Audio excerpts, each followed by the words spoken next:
गुरु मंत्र के अनेक तथ्य ऐसे रहते हैं जिससे प्रत्येक शिष्य अनजान रहता है।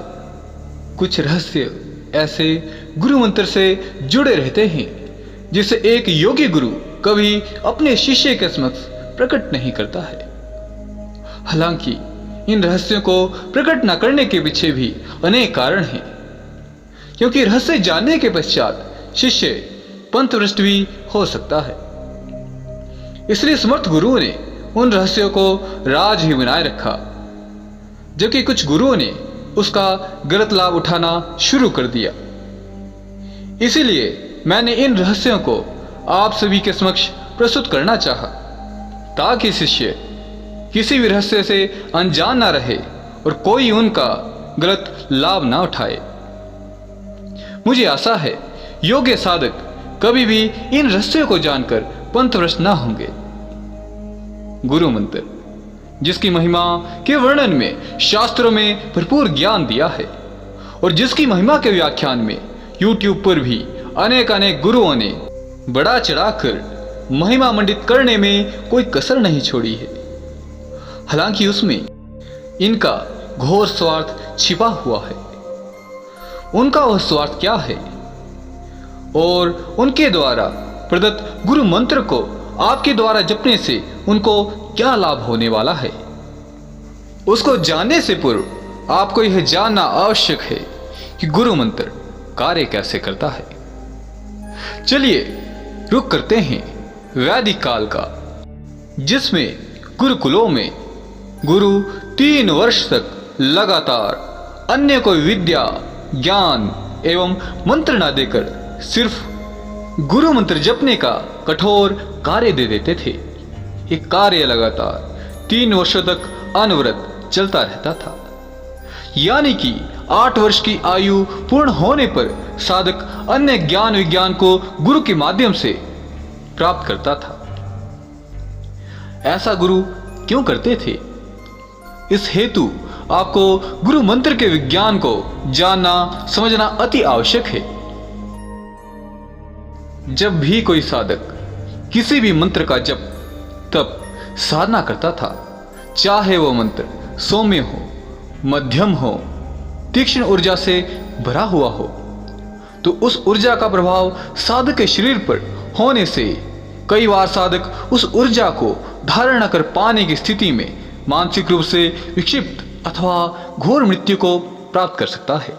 इसीलिए गुरु मंत्र की संकल्पना तांत्रिक शिव के द्वारा अपने शिष्य सप्तऋषियों को प्रदान की गई।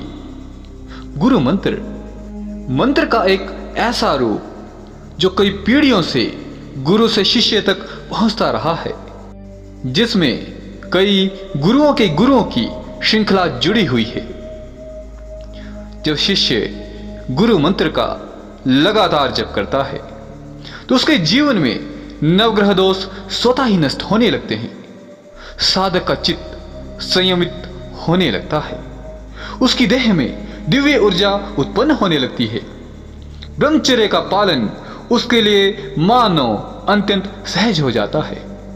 जिस प्रकार से सोने को तपाने पर, हीरे को घिसने पर उसकी चमक उत्तरोत्तर बढ़ती जाती है, उसी प्रकार गुरु मंत्र का जप करने वाले साधक में महान गुण विकसित होना शुरू हो जाते हैं। नवग्रहीय नकारात्मक ऊर्जा इन 3 वर्षों के लगातार जप करने से शुभ अवस्था में पहुंच जाती है। इस समय सिर्फ प्रभावी रहती है तो सिर्फ गुरु तत्वीय ऊर्जा, वह गुप्त मंत्र जो एक गुरु की श्रृंखला से जुड़ा है। साधक के द्वारा गुरु मंत्र का जप करने पर वह समस्त गुरु शिष्य के आभा मंडल ऊर्जा के चारों ओर सूक्ष्म अवस्था में जागृत हो जाते हैं। वह ध्यान अवस्था, स्वप्न अवस्था अथवा जागृत अवस्था में साधक के गुरु मंत्र जप के तपोबल के अनुसार उसका मार्गदर्शन करने लग जाते हैं। अर्थात जिस गुरु से साधक ने मंत्र प्राप्त किया है, उनसे ही नहीं बल्कि उनके गुरुओं के गुरुओं से भी जुड़ जाता है।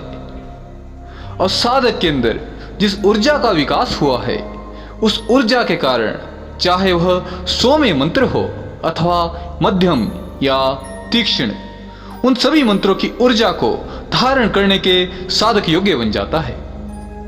अब हर प्रकार के मंत्र साधक के लिए मात्र बाएं हाथ का खेल बनकर रह जाते हैं। यह गुरुकुलीय क्रम का अनुसरण न करने के कारण आप में से अधिकांश साधकों ने सुना होगा कि उक्त साधक साधना के दौरान या साधना करते हुए मानसिक रूप से विक्षिप्त, भयंकर बीमारी से पीड़ित अथवा मृत्यु को प्राप्त हो गया। इसके पीछे का रहस्य क्या था? मात्र यही गुरु मंत्र की महिमा और शक्ति को जानने में गलती करना। हालांकि साधना के दौरान मानसिक रूप से विक्षिप्त होने अथवा मृत्यु को प्राप्त होने के अनेक कारण होते हैं। अन्य कारणों पर मैं फिर कभी चर्चा करूंगा। सबसे बड़ा प्रश्न आपके मन में यही उठेगा कि आजकल के गुरु तो गुरु मंत्र का जप ही नहीं करवाते हैं, और यदि करवाते भी हैं तो अधिकतम 1.25 लाख या 5 लाख, इससे अधिक नहीं। तो फिर वैदिक काल में गुरु मंत्र 3 वर्ष तक लगातार जपने का रहस्य क्या था? गुरु मंत्र का जप न करवाने के पीछे जितने दोषी गुरु हैं, उतने ही दोषी कहीं ना कहीं शिष्य भी हैं। कारण कि आजकल के शिष्य गुरु मंत्र को अधिक महत्ता प्रदान नहीं करते, बल्कि वह सिर्फ नित्य की एक माला गुरु मंत्र या साधना काल में एक माला जपने पर ही विश्वास रखते हैं। दूसरा, आजकल के शिष्यों का सबसे बड़ा दोष एक भ्रम, 21 दिनों में 11 दिनों में सिद्धि प्राप्त करना। आज तक किसी को तो हुई नहीं, कारण मात्र अल्प ज्ञान, प्रारब्ध की जैसे कोई महत्ता ही नहीं रही कि 11, 21 अथवा 41 दिनों में सिद्धि हो जाए। यह सूत्र सिर्फ योग्य शिष्यों पर ही लागू होते हैं, सब पर नहीं। और साथ चलता है पुण्य कर्मों का प्रारब्ध। पापियों को तो सिद्धि कतई उपलब्ध नहीं होती। शिष्य भी गुरु पर दबाव डालते हैं अपनी समस्याओं से छुटकारा पाने के लिए। जैसे कि मानो गुरु कोई जादू की छड़ी घुमा दे जिससे उनकी हर समस्या का समाधान हो जाए।